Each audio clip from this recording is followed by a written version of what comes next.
23 বছরের পাকিস্তান আমলে ছিলাম, অধিকার পাইনি। 54 বছরের স্বাধীন বাংলাদেশে ছিলাম, অধিকার পাইনি।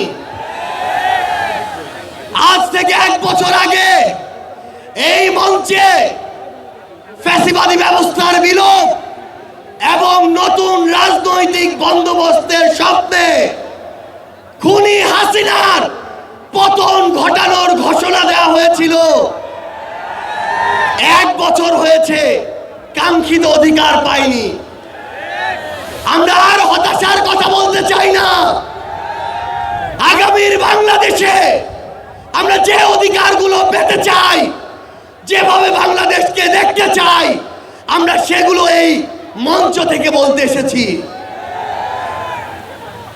1 বছর আগে এই মঞ্চে ছাত্র জনতার প্রতিনিধি হিসেবে যারা ছিল, তাদের মধ্যে অনেকে আজ এখানে শহীদ পরিবারের সদস্য হিসেবে আছে, অনেকেই এখানে আহত যোদ্ধা হিসেবে আছে।